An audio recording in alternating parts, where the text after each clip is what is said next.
ഓം നമോ നാരായണായ. ശ്ലോകം 8.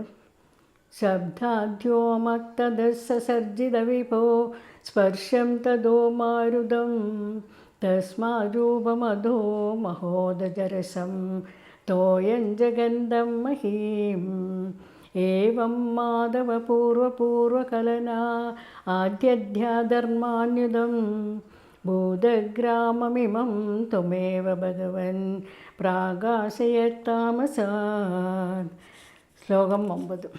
ഏതേ ഭൂതഗണാസ്തദേന്ദ്രിയഗണാ ദേവാശ്ച ജാതാ പൃഥങ് നോ ശേഖുർഭുവനാന്തനിർമ്മിതിവിധോ ദേവൈരമീഭിസ്തഥാ ത്വന്നാനാവിധസൂക്തിഭേനുദഗുണ തത്വാന്യമൂന്യാംശം ശ്രേഷ്ഠാശക്തിമുദീര്യതാനി ഗടയൻ ഹൈരണ്യമണ്ഡം വ്യദാഹാം. ശ്ലോകം 10. അണ്ഡം തൽഗലോ പൂർവസൃഷ്ടിസലിലേ തിഷ്ടസഹസ്രം സമാഹ നിർബിന്ദന്നഗൃതാ ചതുർദശജഗ രൂപം വിരാടാഹുയം സാഹസ്രേകരപാദമോദനിവഹൈ നിശേഷജീവാത്മകോ നിർബാധോസി മരുത്പുരാദിവത്സമാം ത്രായസ്യ സർവാമയാ. സർവത്ര ഗോവിന്ദനാമസങ്കീർത്തനം. ഗോവിന്ദ ഗോവിന്ദ.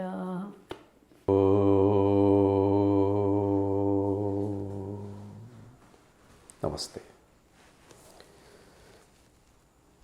ശ്രീമന്നാരായണീയത്തിൽ ദശകം 5, അതിൽ 8-ാമത്തെയും 9-ാമത്തെയും 10-ാമത്തെയും ശ്ലോകമാണ് പിന്നെ വ്യാഖ്യാനിക്കുന്നത്. ശബ്ദാദ്വ്യോമ, ശബ്ദത്തിൽ നിന്ന് ആകാശത്തെയും, എങ്ങനെയാണ് ഈ പ്രപഞ്ചം സൃഷ്ടിക്കപ്പെട്ടതെന്നുള്ള ക്രമപ്രകാരം പറയുകയാണ്.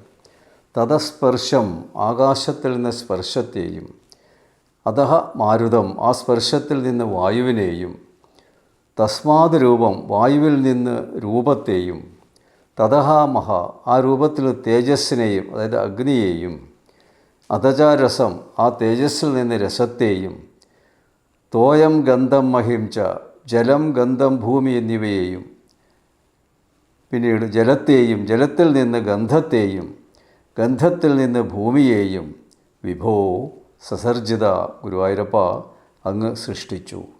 ആ ക്രമപ്രകാരം പറയുകയാണ്. മാധവ ഏവം പൂർവപൂർവകലനാദ് ആദ്യാദ്യധർമാന്വിതം ഇമം ഭൂതഗ്രാമം ലക്ഷ്മീപദേ, ഇങ്ങനെ മുമ്പുണ്ടായവയുടെ സംബന്ധം കാരണം ആദ്യമുണ്ടായ ധർമ്മങ്ങളോടുകൂടിയ ഈ ഭൂതസമൂഹത്തെ ഭഗവാൻ ത്വമേവ താമസാത് പ്രാകാശയ, പഞ്ചഭൂതാത്മകമായ ഈ പ്രപഞ്ചത്തെ അങ്ങ് താമസാഹങ്കാരത്തിൽ നിന്ന് വ്യക്തമാക്കി. ഈ പ്രപഞ്ചത്തെ എങ്ങനെയാണ് വ്യക്തമായിരിക്കുന്നത്, സൃഷ്ടിക്രമം എങ്ങനെയാണ്, ആദ്യം എന്താ ഉണ്ടായത്, അതിൽ നിന്ന് എങ്ങനെയാണ് ഓരോന്ന് പരിവർത്തനം ചെയ്യപ്പെട്ട് ഇന്നത്തെ ഈ പ്രപഞ്ചത്തിൻ്റെ അവസ്ഥയിലേക്ക് എത്തിയിരിക്കുന്നത്. നമ്മളൊക്കെ ആദ്യം പഠിക്കേണ്ട ഒരു വിഷയമാണ്. നമ്മളൊക്കെ ഹിന്ദുധർമ്മത്തിൽ വിശ്വസിക്കുന്നവരാണ്. നമ്മളേതാ ആദ്യം തന്നെ എങ്ങനെ ഈ പ്രപഞ്ചമുണ്ടായി, അതിൻ്റെ തുടക്കം എവിടെയാണ്, ആ തുടക്കത്തിൽ നിന്ന് എങ്ങനെ പരിവർത്തനം ചെയ്യപ്പെട്ടു, അതിൽ നിന്ന് എങ്ങനെ നമ്മളുണ്ടായി, ഈ ശരീരം എങ്ങനെ ഉണ്ടായി, ഇതൊക്കെ നമ്മൾ ബേസിക്കായിട്ട് പഠിക്കേണ്ട വിഷയങ്ങളാണ്. പക്ഷെ അതൊന്നും പഠിക്കുന്നില്ല. അവസാനം വയസ്സാകുമ്പോഴാണ് ഇതൊക്കെ എടുത്ത് തുറന്നു നോക്കി, അപ്പോഴേക്ക് കാലം കഴിഞ്ഞില്ലേ, പിന്നെ ജീവിക്കാനുണ്ട് അവസരമുള്ളത്. അങ്ങനെയാണ് നമ്മുടെ ഹിന്ദുധർമ്മത്തിൽ അധികം പേരും എന്താണ് മതം എന്നറിയാതെ പലതരത്തിലുള്ള തെറ്റുകളും ഒക്കെ ചെയ്യുന്നത്. പ്രത്യേകം ശ്രദ്ധിക്കണം. പഞ്ചഭൂതങ്ങൾ എന്നാണ് പറയുക. ഈ ആകാശം, വായു, അഗ്നി, ജലം, ഭൂമി, അതിൻ്റെ ക്രമം അങ്ങനെയാണ്. ആദ്യം ആകാശമുണ്ടായി, പിന്നീടോ ആകാശത്തിൽ നിന്ന് തന്നെയാണ് വായു ഉണ്ടായത്, വായുവിൽ നിന്ന് തന്നെയാണ് അഗ്നി ഉണ്ടായത്, അഗ്നിയിൽ നിന്ന് തന്നെയാണ് ജലമുണ്ടായത്, ജലത്തിൽ നിന്നാണ് ഭൂമി ഉണ്ടായത്. അപ്പോൾ നമ്മളിന്ന് ജീവിക്കുന്ന ഭൂമിയുടെ തുടക്കം ആകാശത്തിൽ നിന്നാണ് എന്ന് നമ്മൾ മനസ്സിലാക്കി വെക്കണം. പിന്നെ അവയുടെ തന്മാത്രകൾ എന്തൊക്കെയാണ്, ആകാശത്തിൻ്റെ ആ തനി രൂപം അല്ലെങ്കിൽ തനതായ തത്വം എന്താണ് എന്ന് നമ്മൾ മനസ്സിലാക്കുന്നത് തന്മാത്രകൾ എന്ന് പറയും. ആകാശത്തിൻ്റെ ശബ്ദമാണ് ആകാശത്തിൻ്റെ തന്മാത്ര.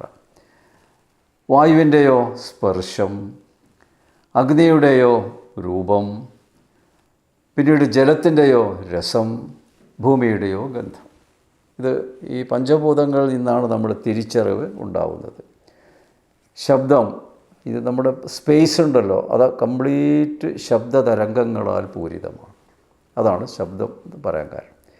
സ്പർശം, വായുവാണ് നമുക്ക് സ്പർശാനുഭവം ഉണ്ടാക്കുന്നത്. കാറ്റ് വീശുമ്പോൾ നമ്മുടെ സ്കിന്നിൽ കൂടി അത് നമുക്ക് മനസ്സിലാവും. അത് വായുവിൻ്റെ സ്ഥാനം, അത് ആകാശത്തു നിന്നാണ് പരിണമിച്ചത്. പിന്നെയോ രൂപം, അഗ്നിയിൽ നിന്നാണ് ആദ്യമായിട്ട് രൂപമുണ്ടായത്. കാരണം ആകാശം കാണാൻ പറ്റില്ല, സ്പേസ് കാണാൻ പറ്റില്ല, വായു കാണാൻ പറ്റില്ല, പക്ഷെ അഗ്നി നന്നായിട്ട് നമുക്ക് കത്തുമ്പോൾ കാണാൻ പറ്റും. അപ്പോൾ മനുഷ്യ മനസ്സിൽ ആദ്യം തന്നെ രൂപം വ്യക്തമായത് അഗ്നി രൂപത്തിലാണ്. ദൈവസങ്കല്പവും അതുപോലെ തന്നെ അഗ്നിയിൽ നിന്നാണ് ആദ്യമുണ്ടായത്. അതാണ് നമ്മുടെ ഈ വേദങ്ങളിൽ, ഋഗ്വേദത്തിൽ ആദ്യം തന്നെ സ്തുതിക്കുന്ന മന്ത്രം ആരെയാണ്? അഗ്നിയാണ്. അഗ്നിമീളേ പുരോഹിതം യജ്ഞശ്ച ദേവമർത്തുജം ഹോതാരം രത്നധാതമം എന്നാണ്. അഗ്നിയാണ് ഈ രൂപത്തെ ഉണ്ടാക്കിയത്. വളരെ ശ്രദ്ധിക്കേണ്ട ഒരു കാര്യമാണ്. എന്തുകൊണ്ട് അഗ്നിഹോത്രം, അഗ്നിയിൽ സമർപ്പണം ഇതൊക്കെ ഉണ്ടാവുമെന്ന് വെച്ചാൽ ദൈവത്തെ നമുക്ക് രൂപത്തിൽ സങ്കല്പിക്കാൻ പറ്റിയത് അഗ്നിയുടെ ആ പരിവർത്തനത്തിൽ നിന്നാണ്. വായുവിനെ നമുക്ക് കാണാൻ പറ്റില്ല, ആകാശവും കാണാൻ പറ്റില്ല. ഇത് പ്രത്യേകം നമ്മൾ ശ്രദ്ധിക്കുക. പിന്നെ രൂപം, പിന്നെ രസം, ജലത്തിൽ നിന്നാണ് രസം നമുക്ക് മനസ്സിലാക്കാൻ പറ്റുന്നത്. വെള്ളം കുടിക്കുമ്പോൾ നല്ല വെള്ളമാണ്, അല്ലെങ്കിൽ ആ രസത്തിന് വ്യത്യാസമനുസരിച്ച് അതിൻ്റെ രുചി വ്യത്യാസങ്ങൾ, രസം ജലത്തിൽ നിന്നാണ്. പിന്നെ ഭൂമിയിൽ നിന്നാണ് ഗന്ധം. ഭൂമിയുടെ മണ്ണെടുത്ത് മണപ്പിച്ച ഒരു മണമുണ്ടാവും. ആദ്യത്തെ മഴ പെയ്ത് ഭൂമി നനയുമ്പോൾ ഒരു മണം വരുന്നുണ്ടല്ലോ, മണ്ണിൻ്റെ മണം, ആ ഗന്ധം, അതാണ്. അപ്പോൾ ഇതിൻ്റെയൊക്കെ സമൂഹമാണ് നമ്മുടെ ഈ പ്രപഞ്ചം എന്ന് പറയുന്നത്. പ്രപഞ്ചത്തിലെ എല്ലാ പദാർത്ഥങ്ങളിൽ മേൽപ്പറഞ്ഞ പഞ്ചഭൂതങ്ങളും അവിടെ തന്മാത്രകളും അടങ്ങിയിട്ടുണ്ട്. ഈ കാണുന്ന ചരാചരങ്ങളിലൊക്കെ ഈ പറയുന്ന പഞ്ചഭൂതങ്ങളും ഈ പറഞ്ഞ തന്മാത്രകളും ഉണ്ട്. അതാദ്യം നമ്മൾ തിരിച്ചറിയണം. അതുകൊണ്ട് തന്നെ പ്രകൃതിയിൽ നിന്ന് മാറി നിൽക്കുവാൻ മനുഷ്യന് സാധ്യമല്ല. അതാണ് പ്രകൃതിയോട് ഇണങ്ങിച്ചേർന്നിട്ടേ മനുഷ്യന് ജീവിക്കാൻ പറ്റുള്ളൂ. അല്ലാതെ പ്രകൃതിയിൽ നിന്ന് വേർപെട്ടൊരു ജീവിതമില്ല. കാരണം പ്രകൃതിയിൽ നിന്ന്, പഞ്ചഭൂതങ്ങളിൽ നിന്നാണ് നമ്മുടെ ശരീരം ഉണ്ടായിരിക്കുന്നത്. ശരീരത്തിലെ ഈ ചൂടും അതുപോലെ തന്നെ ശ്വാസോച്ഛ്വാസം ഒക്കെ ഈ പഞ്ചഭൂതങ്ങളുടെ ഒരു അംശങ്ങളാണ്. അപ്പോൾ എങ്ങനെ നമുക്ക് പ്രകൃതിയിൽ നിന്ന് അകലാൻ പറ്റും? അപ്പോൾ നമ്മൾ പ്രകൃതിയെ ചൂഷണം ചെയ്യാൻ പാടുണ്ടോ? ഈ ചിന്തകളൊക്കെ ഇത്തരം തത്വങ്ങളിൽ നിന്നാണ് പുറത്തേക്ക് വരുന്നത്. അത് ശ്രദ്ധിക്കുക. പ്രകൃതിയുടെ അംശമായ മനുഷ്യൻ എപ്പോഴും പ്രകൃതിയുമായി ഇണങ്ങി പ്രവർത്തിക്കണമെന്ന തത്വം, അത് ഈ നാരായണീയത്തിൽ 5-ാം ദശകത്തിൽ 8-ാമത്തെ ശ്ലോകം വളരെ പോപ്പുലറായ ശ്ലോകമാണ്. പ്രകൃതിയെ സംരക്ഷിക്കുക. പ്രകൃതിയെ നിലനിർത്തിയാലേ മനുഷ്യന് ജീവിക്കാൻ പറ്റൂ. കാരണം പ്രകൃതിയിൽ നിന്നുണ്ടായതാണ് നമ്മൾ. അവസാനം പ്രകൃതിയിൽ തന്നെ നമ്മൾ ലയിക്കുന്നു. മരിച്ചു കഴിയുമ്പോൾ നമ്മൾ ചൂടിലും തണുപ്പിലും ഒക്കെ മാറി മാറി വന്ന് അവസാനം ഈ ശരീരം ദഹിപ്പിച്ച് കഴിയുമ്പോൾ അത് സ്പേസിൽ, ആകാശത്തിൽ ലയിക്കുന്നു. ഇത് വളരെ വ്യക്തമായ കാര്യമാണ്. പിന്നെ 9-ാമത്തെ ശ്ലോകം, ഏതേ ജാതാഹ ഭൂതഗണാഹ, ഈ സൃഷ്ടിക്കപ്പെട്ട ഭൂതസമൂഹങ്ങളും തഥാ ഇന്ദ്രിയഗണാഹ ദേവാച, അതേപോലെ ഇന്ദ്രിയ സമൂഹങ്ങളും, ഇന്ദ്രിയങ്ങൾ എന്ന് പറയുന്നത് ജ്ഞാന ഇന്ദ്രിയങ്ങൾ, കർമ്മേന്ദ്രിയങ്ങൾ, ദേവന്മാരും ഭുവനാണ്ഡ നിർമ്മിത വിധവും ബ്രഹ്മാണ്ഡത്തെ സൃഷ്ടിക്കുമെന്ന ദൗത്യം നിർവഹിക്കുവാൻ പൃഥഗ്നോ ശേകു ഒറ്റയ്ക്ക് കഴിവുണ്ടായിരുന്നില്ല.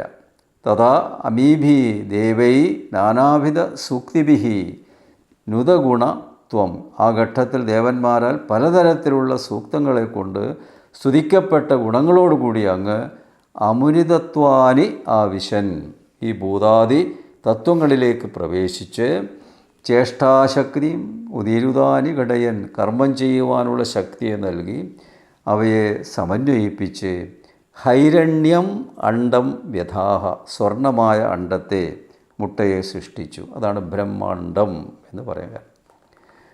പഞ്ചഭൂത സമൂഹങ്ങളെ സൃഷ്ടിച്ചുവെങ്കിലും അവയ്ക്ക് തനിച്ച് ബ്രഹ്മാണ്ടത്തെ സൃഷ്ടിക്കുവാനുള്ള കഴിവുണ്ടായിരുന്നില്ല. ഈ പറഞ്ഞ പഞ്ചഭൂതങ്ങളിൽ നിന്ന് ഇതൊക്കെ ഉണ്ടായെങ്കിലും അവയ്ക്ക് പിന്നീട് അവയ്ക്കൊന്നും സൃഷ്ടിക്കാനുള്ള കഴിവുണ്ടായിരുന്നില്ല. അപ്പോൾ അത് ആ കഴിവ് എങ്ങനെ വന്നു? ഈ ന്യൂനത മനസ്സിലാക്കി സർവവ്യാപിയായ ഭഗവാൻ സ്വയം ഈ ഭൂതസമൂഹങ്ങളിലേക്ക് സന്നിവേശിച്ച് അവയെ സമന്വയിപ്പിച്ച് ബ്രഹ്മാണ്ടത്തെ സൃഷ്ടിച്ചു. ഇവയൊക്കെ തന്നെ തനിച്ചിങ്ങനെ നിൽക്കുന്നേ ഉള്ളൂ, അത് യോജിക്കുന്നില്ല. അതിനെ യോജിപ്പിക്കാൻ ഭഗവാൻ എന്ത് ചെയ്തു? ഇതിൻ്റെ ഓരോന്നിൻ്റെയും ഉള്ളിൽ പ്രവേശിച്ചു. ആ ഓരോന്നിൻ്റെയും ഉള്ളിൽ പ്രവേശിച്ചപ്പോൾ അത് പ്രവർത്തിക്കാൻ തുടങ്ങി. അങ്ങനെ അതിനെ സമന്വയിപ്പിച്ചു എന്നുള്ളതാണ്. അപ്പോൾ നമ്മുടെ മനുഷ്യരുടെ ആത്മാവ് എന്ന് പറയുന്ന തത്വത്തിലേക്കാണ് വരുന്നത്. നമ്മളൊക്കെ ആത്മാ എന്ന തത്വത്താൽ ബന്ധിക്കപ്പെട്ടിരിക്കുന്നു, ഒന്നിക്കുന്നു എന്നുള്ളതാണ്. അപ്പോൾ ഈ ബ്രഹ്മാണ്ടത്തിൽ ഭഗവത് ചൈതന്യമില്ലാത്തതായി ഒന്നും തന്നെയില്ല.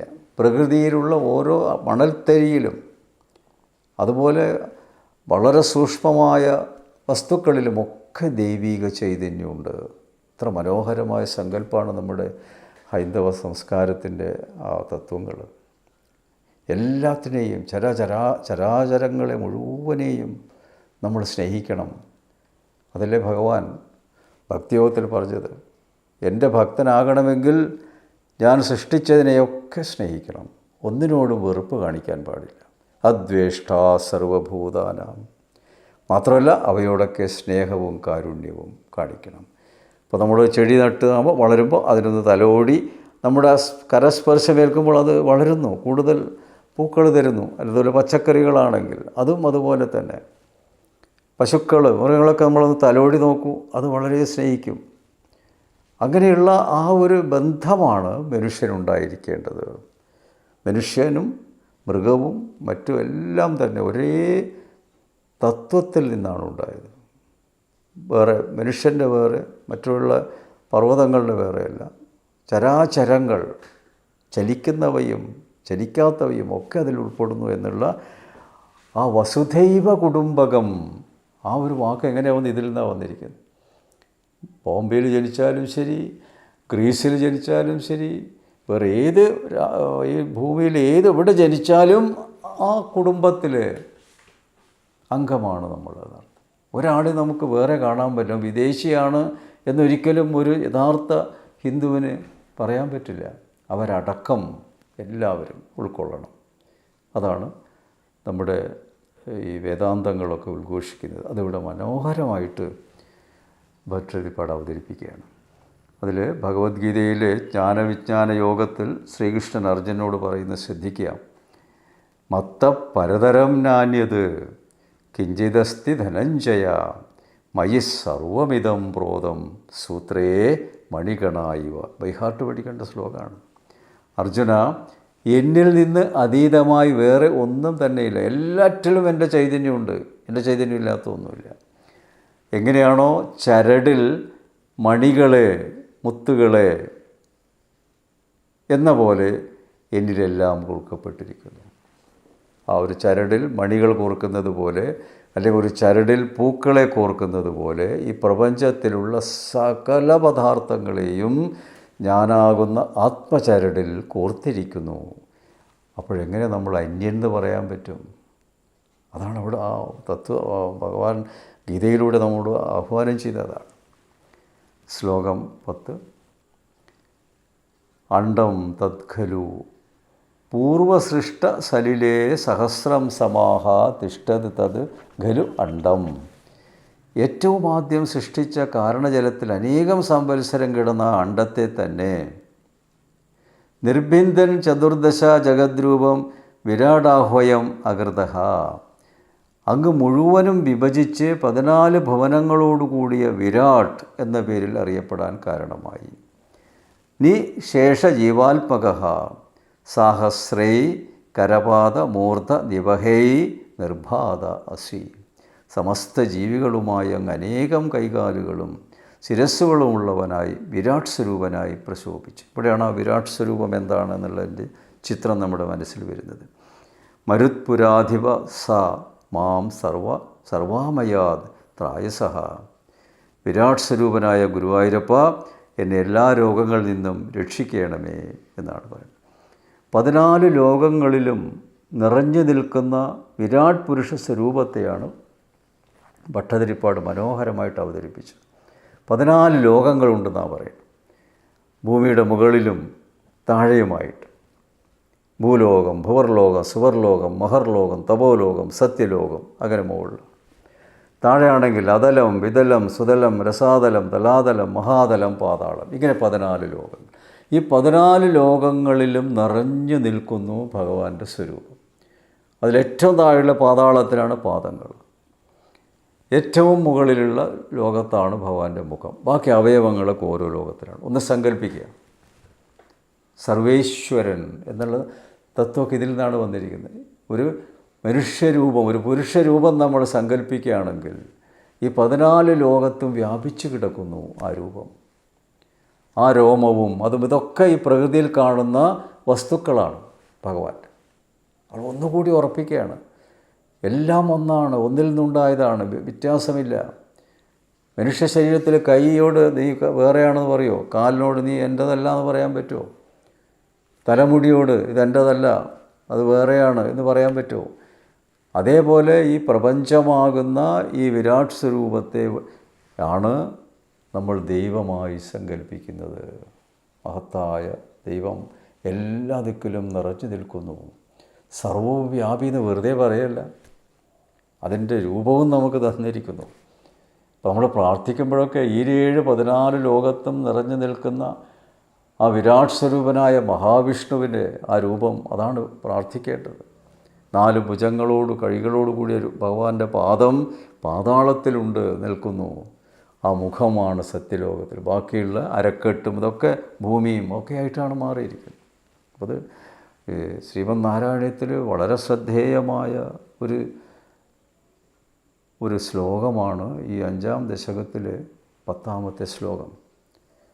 നമ്മുടെ മനുഷ്യ അവയവം തന്നെയാണ് ഈ കാണുന്ന പ്രപഞ്ചം എന്ന് വിചാരിച്ചാൽ ശത്രുതയില്ല, സ്നേഹം മാത്രം, ആരും ആരെയും വെറുക്കാൻ പറ്റില്ല എന്ന അസാമാന്യ തത്വത്തെ അതിമനോഹരമായി ഭട്ടതിരിപ്പാട് അവതരിപ്പിച്ച് പറഞ്ഞു, ഗുരുവായൂരപ്പാ എൻ്റെ ഈ വാതരോഗം മാറ്റണമേ. ഇപ്പോൾ ഇവിടെ ഓരോ ദശം കഴിയുമ്പോഴേ എൻ്റെ രോഗം മാറ്റണേ എന്ന് പ്രാർത്ഥിക്കാൻ തുടങ്ങി ഭട്ടതിരിപ്പാട്. അങ്ങനെ ഈ ദശകം 5 അവസാനിക്കുകയാണ്. നമസ്തേ.